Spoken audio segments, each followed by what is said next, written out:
Странное явление однажды заметил лесник Федор. Однажды он забрался на охотничью вышку, стал наблюдать за окрестностью.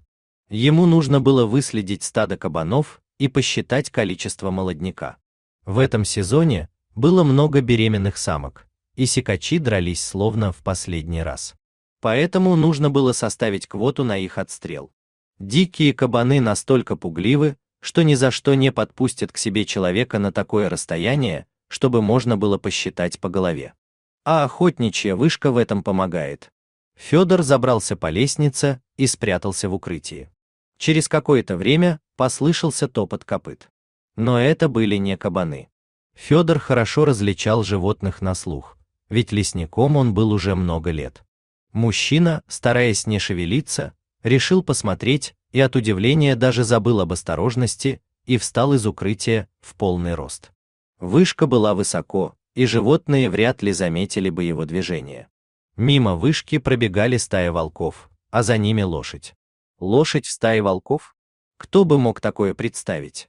И тут Федор вспомнил, как ему рассказывали, что в соседнем селе у кого-то сбежала лошадь. Прошло уже несколько лет с тех пор. Хозяин отыскал свою кобылу в лесу. Та лежала на траве и бережно прикрывала собой маленьких волчат. Их было штук 5, а может и больше. Он не стал пересчитывать. Волчата были в том возрасте, когда уже не нуждались в молоке, но нуждались в защите и тепле. Видимо, их мать погибла или по какой-то причине их бросила. Хозяин не стал разбираться, он просто накинул узду и забрал свою лошадь. Они шли по лесу, а волчата, поскуливая, бежали за ними. Чтобы оторваться от назойливых щенков, хозяин прыгнул на лошадь и пустил ее галопом. Щенки отстали. Хозяин поставил лошадь в стойло, а на утро она сбежала. Еще 3 раза он ходил ее искать и приводил домой, а потом махнул рукой. Хочет жить в лесу, пусть живет. Зима настанет, сама вернется. А не вернется, так пусть идет на корм своим волчатам. Лошадь не вернулась, и волки ее не съели. Как ей удалось перезимовать и выжить в лесу, одному Богу известно. Но понятно было то, что она влилась в волчью стаю. Похоже, она не просто в нее влилась, а создала. Что это было? Нарушение закона природы?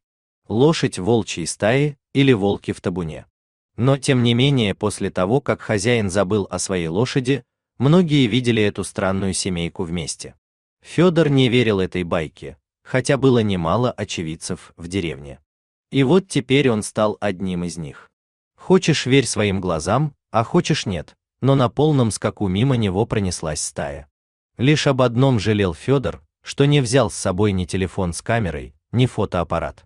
С той поры лесник прямо озадачился наблюдением за ними, но больше никак не попадалась ему эта странная стая. Не везде стояли охотничьи вышки, и Федору приходилось залезать на деревья, чтобы выследить лошадь с волками, но все тщетно. Прошел целый год, уже с той поры, как он видел их впервые. Федор уже начал сомневаться, уж не привиделось ли ему все это, может, у него были галлюцинации.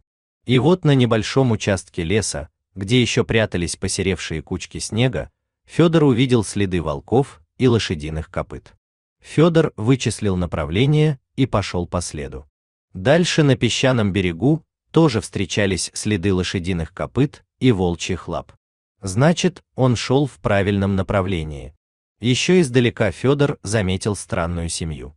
Лошадь спокойно паслась на берегу реки, а под тенью деревьев отдыхали волки.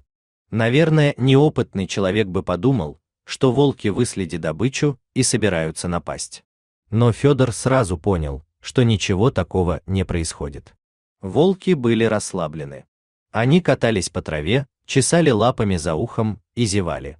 Вдруг один из волков вскочил, подбежал к лошади и стал тереться о ее морду. Лошадь фыркала и поворачивала голову.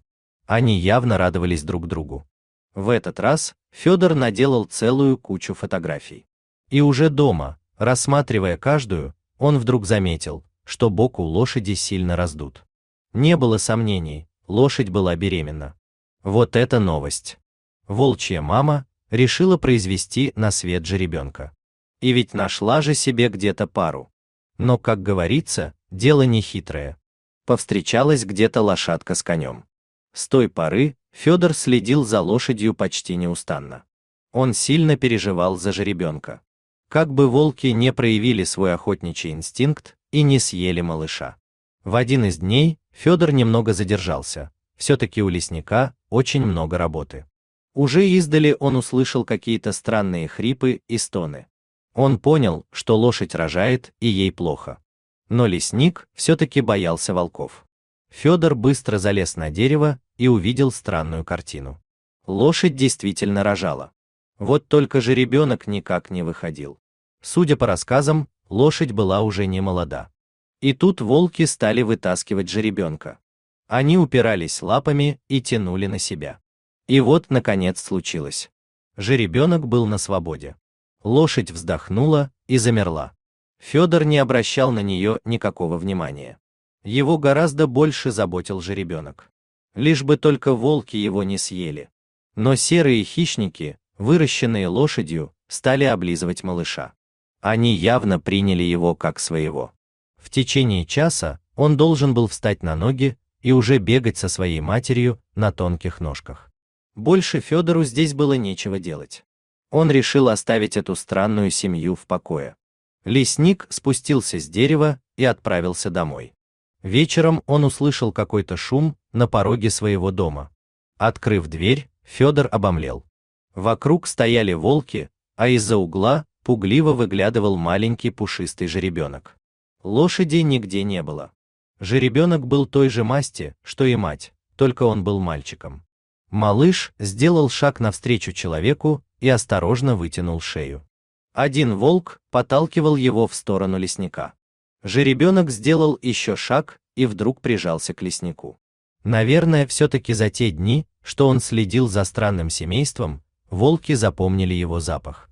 А иначе как объяснить то, что они привели жеребенка именно к леснику? Федор понял, с мамой стряслось что-то неладное. Волки не могли выкормить жеребенка. Ему было нужно молоко, и потому они приняли единственное верное решение – привести малыша к человеку. Пока Федор устраивал малыша в сарай, волки уже убежали. Утром лесник пошел на то место, где рожала лошадь. Его ожидания оправдались. Лошадь по-прежнему лежала там, где и вчера. Копытная мама, вырастившая стаю волков, отошла в мир иной, решив произвести на свет малыша.